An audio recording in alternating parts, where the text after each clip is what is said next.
Hello, and welcome to the Shiba Chat Show. This is your podcast for all things Shiba Inu. On Shiba Chat, you will learn about health, training, education, nutrition, grooming, art, owner stories, and experiences about our beloved, fluffy, and natural monument of Japan, the Shiba Inu. We will be helpful and fun, full of guests like Shiba owners, trainers, nerds, and experts from around the globe. Now, here's your host, directly from Portugal, Charlie Mancini. Hello, I'm Charlie Mancini. I'm your host for this show, the Shiba Chat Show. Today we received Irena and Akio Heisei Daigan, expats living in Portugal. Akio is living his best life hunting little prey in forests, rolling in dead fish, and digging clam shells on the vast beaches of Portugal. While Irena is raising her little champion and is on the path of becoming a responsible breeder of Shiba Inu. Never has she ever imagined becoming a dog owner, as all her life perceived herself as a devoted cat lady. So, now she has her darling cat dog, Akio. Follow Akio on Instagram at Akio Heisei Daigan. I repeat, Akio Heisei Daigan on Instagram. Follow this beautiful and lovely Shiba Inu from Portugal. First of all, hello. I'm really glad to be here. It was a surprise for me. How and when, I guess first acquaintance with the breed was from memes over the internet, but at that time obviously I didn't know about the existence that's real dog. It more looked like there is a dog that looks nice and has weird look in their eyes, but I didn't know that that's Japanese breed. And actually I found out about Shiba Inu as the breed only when I met my husband. He was fond of that breed and his friends had this dog. So then I first, I guess it was around 5 years ago, I found out that there's such a Japanese dog as Shiba Inu. Okay. Yeah. Cool. That made a lot of fun videos. Because Yeah, of course. Yeah, really funny. When was your first contact? How was it? You found about the breed because of the meme, but then you had some friend who had a Shiba Inu or... So the meme, the understanding of the meme came after the understanding of the breed existence on the planet. But in person, I met Shiba Inu first because my friends in London, they had this dog and it was a fox, but not the fox. It was like a merge between fox and a dog. Yeah, and we were pet sitting the dog while our friends were away traveling. And my husband liked the breed and he said I want this dog. I imagine myself walking on the beach with Shiba Inu. And I'm okay, yeah, fine. When we move somewhere where we have a beach, then maybe we'll think about the dog, because we lived in a small London apartment and I used to be a cat person. I still consider myself a cat person, and I could not imagine myself having a dog because my family always had dogs, but they lived outside and we had big breeds like Caucasian Shepherd, German Shepherds. And for me, dog was meaning filth, size, lots of noise. Yes, it's a big dog that the dog needs space. It needs a lot of space. It needs to be happy outside. And I had the assumption that dog needs to live outside until I actually met Aiho, our friend's dog's name Aiho.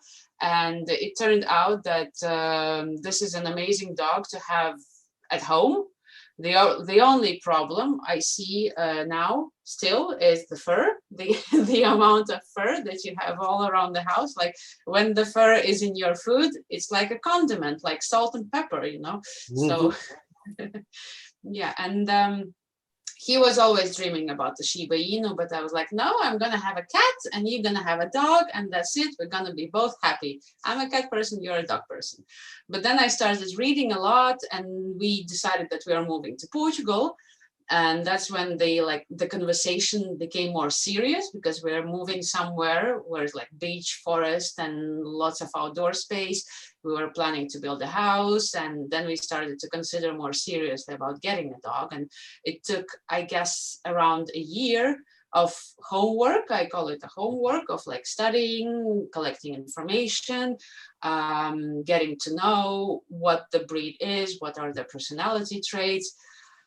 And yeah, we were pet sitting Idaho. This is when after like second time of pet sitting him, I said like, okay, I'm okay having this particular breed, but this is the only dog I will be like living with. Yes, because it's the only exception to the rule. Yes. Okay, this is, and yeah, I cannot say that I fell in love with the breed, because I liked the breed because I'm very pragmatic kind of person, and I knew because I lived with pets from childhood. I always had cats, dogs, birds, rats, like lots of pets all over the place. And I knew that it's a responsibility. And if I'm taking the step of getting a dog, I'm having a 3-year-old baby for 15 years, because dogs are infantile animals who are like 100% dependent on their owners. And first of all, for you as an owner, it's responsibility for someone's life who is not your baby, you know? Yeah. And yeah, and we were preparing for a year, and then we moved to Portugal, and we were in a Shiba Inu Portugal group on Facebook. I was looking at the pictures and considering where to find breeders and how to get a dog, but it was always like long-term plans. Someday we will get a dog, until the breeder that I was following, he sent me pictures like, we have a new litter. Yeah, like he said. And he started sending me pictures, and then I showed the pictures to my husband and said like, look, like we can have this dog. And yeah, this is how it happened. It happened. I was prepared, but it wasn't like I was waiting for a puppy. It just happened on the right time, in the right place. We just decided like, yes, we're getting this dog. And yeah, and Akio is from Belarus, from Belarusian breeder. So I was flying after him myself. Yeah, so we met each other on not very romantic circumstances in a hotel in Ukraine, yeah, as a midpoint. Okay, so in your opinion, what was the most fascinating trait about the Japanese breeds? Have you considered having another one instead of the Shiba Inu, or because of the cat-like personality or behavior, you decided to have one, and you found that litter? How was it? Well, like the reason why we got this particular breed was that my husband wanted that breed. I just said yes because I was studying the information about what this dog is, and we never considered any other breed. So if it's a dog, it's Shiba Inu. If it's not Shiba Inu, we don't have a dog. That's that was easy. It was the same in here. My daughter had asked me for a Shiba Inu, and we were cat people. And okay, if it's not a Shiba Inu, we will not have a dog at all. Yeah. That's the plan. And I was surprised to find out that actually everything that they say in the internet about like the personality of this dog, that it's true. And I actually call Akio, my Akio Heisei Daigan, his full name is. I call him cat dog because I see him as a cat that needs walking on a leash twice, 3 times a day. And what does it mean, the name Akio? in his documents, originally, he is Akio Heisei Daigan, Heisei which Daigan. means long-awaited, handsome boy that brings peace into your house. Hi. Yes, exactly. Hi. And actually, this name means a lot because he was long-awaited. Because we did a lot of homework before committing to getting a dog. He's handsome boy, and he brought peace to our house because we got him just before the pandemic. And he was the one who kept us going and who allowed us to have our 10,000 steps a day during the lockdown. Yeah, so you bring peace and laughs. Yes, well. Yes, Cool. Absolutely. Do you consider the current level of popularity something that may be harmful to the Shiba Inu dogs because of the memes, the cryptocurrencies? Absolutely. It's hard to say whether it's harmful for the breed itself. I think it's harmful for the breed quality. Okay. And the amount of puppy mills that are appearing because they need to supply the demand of this dog. Because before getting Akio here in Portugal, we actually met one. Like we were absolute novices in terms of like how to get a dog. So we almost got a Shiba Inu puppy from not professional, not certified breeder. There was just a dog owner who had puppies, and she was selling puppies through a website. So we went looking, seeing the puppies, and it felt fishy in terms of like, do you have a pedigree? Like, yes, we do, but like it's somewhere, I don't know where.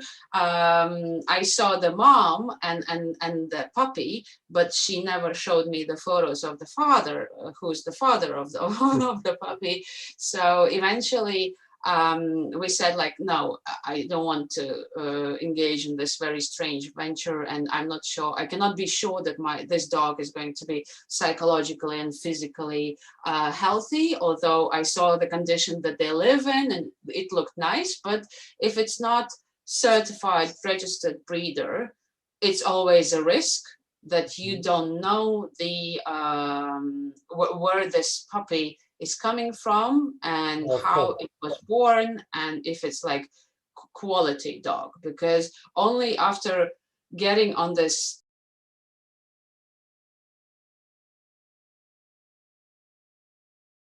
when you start learning about what the dog breeding, what's the dog breed, how is it to become a show dog, what it means and how much actual like work it needs, you basically, the ordinary dog owner, he just sees the tip of the iceberg, because not everyone knows what's behind, how much effort it is to have to become a professional breeder. Some people say that it's for money, but for money, you don't become a professional good breeder, because actually there is not that much money, because in order to have a supervised pregnancy, you need to raise those puppies, you need to vaccinate puppies, you need to get chips, you need to feed them with the expenses are sometimes bigger than the level of profit that you're having when breeding a dog. Of course, and apart from the actual expenses, there is expense of your time and nerves invested in all this, because when you have a litter, you have sleepless nights, you need to feed them, you need to clean them, you need to help them, and you need to help the mom of the litter Yeah. to But be it's happy easier about for us to say that it's very profitable and that the breeder is only looking for the money, but it involves a lot of passion if you're a serious, honest, and hectic person, right? Of course, and the price of the puppies, they also depend on the quality, because each litter is different. And in one litter, you have future world champions. In the same litter, you will have pets that will be how it's said, fixed, and they will be living in loving and caring homes, but they don't have the perfect breed standard recognition, you know. Yeah, of course. And that's. Yeah, there was a Russian breeder. Now I remember when I was seeking for a litter that asked me 5,000 euros without the transportation costs, the shipping costs. So, but it was like the quality was really high because all the members of his pedigree were champions, European champions, blah blah blah. You know, so it depends. We can say that a Shiba Inu costs this or a German Shepherd costs that. It depends on the environment they are bred and the past.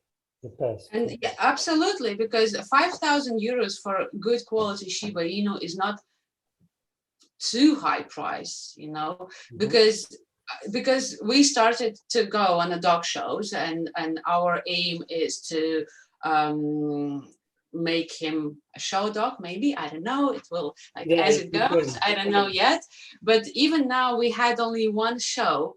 The amount of money I have already invested into getting him on that show, getting handler, getting professional groomer, getting the box, getting this, getting that, you know, paying for the show, going to the show, the transportation, the accommodation, and everything accumulates in like almost the same price I have paid for him as a puppy, you know, and it's such an investment. So when you get a puppy from parents who are champions, not only with one title, but with several titles, there are like so much money invested and time and effort. I'm now having sleepless nights because we have another show coming this weekend in Braga. In Braga, yes. In Braga, yes. And in Santarem show, I kind of screwed up, I think, on the second day, because it was a very funny story, because we hired a professional handler for Akio, and unfortunately they didn't have time to actually meet each other and build the bond for him to trust her. And during the show, just in front of the judge, Akio escaped and ran away from her. And so everyone started laughing, because like, no, I'm not going. And then he ran away, and then I see him running across the ring, and I tell him, stop. And he stops in the middle of the field. And I tell him, go back, go back. And he's like, okay, I'm going back. And then the judge started laughing, like how an owner can control his dog, like being across the whole ring. And then after the show, the judge came to me and said, like, you need to show him. You need to be like, you have such a good bond with your dog, and it's better for you as an owner to show him.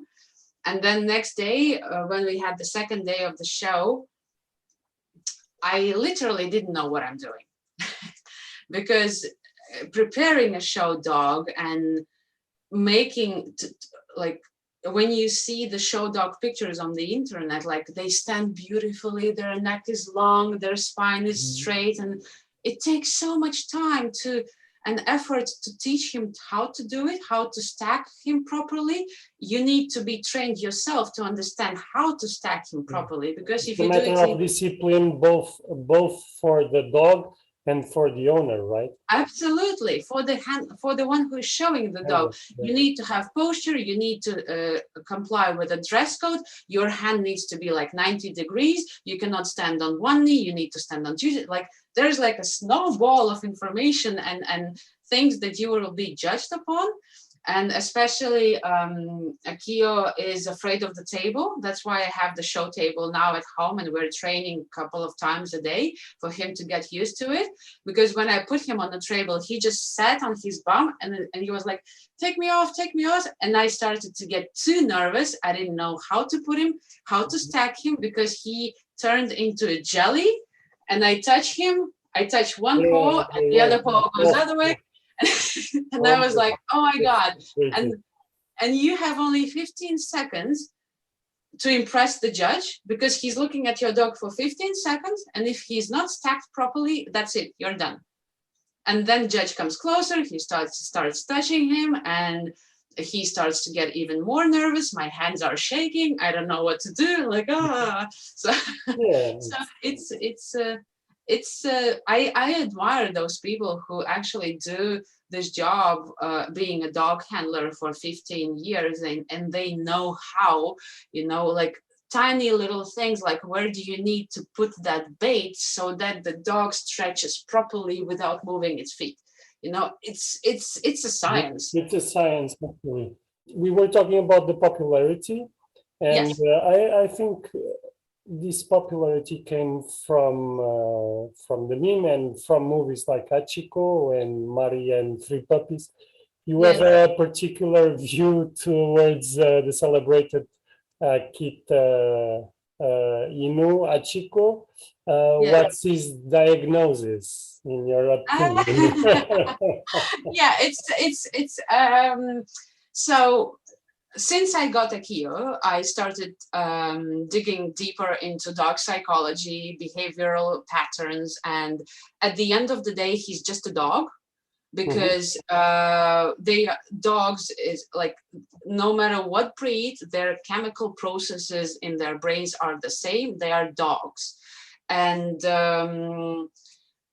for that movie that everyone admires, and it's so emotional and makes people cry and everything, it actually sends the wrong message about Akita Inu or any other Japanese dog, that they will like give their life for you, which is not true. They are very loyal dogs. They love their humans, their owners, but in that particular movie, that dog has the separation anxiety in a very severe form. That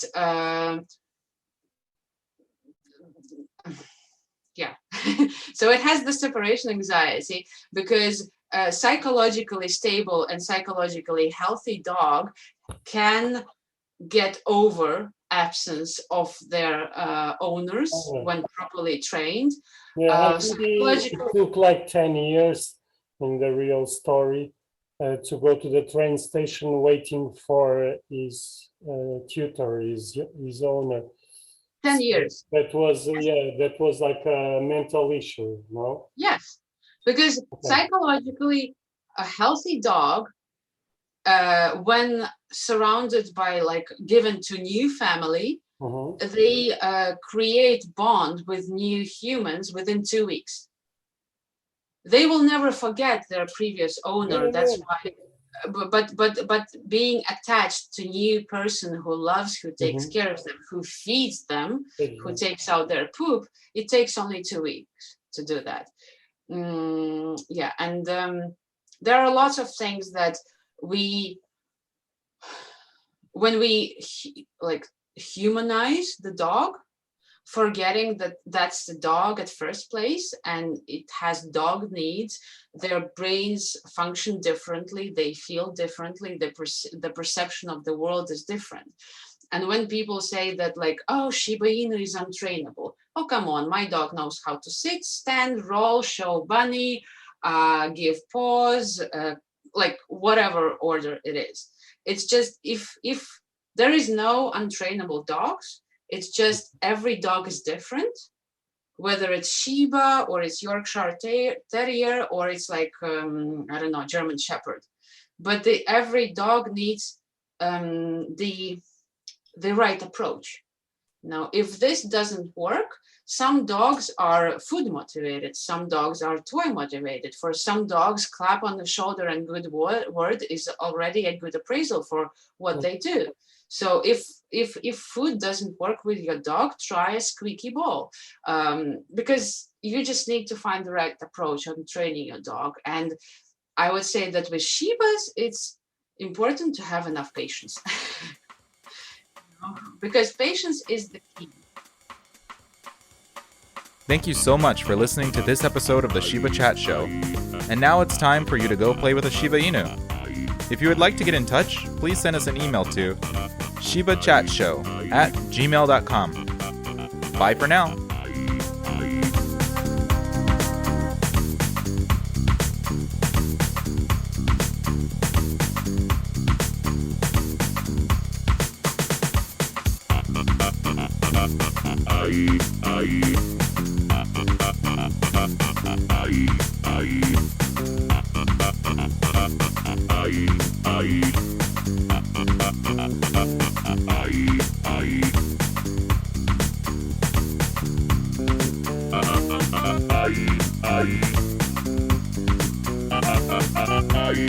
Ai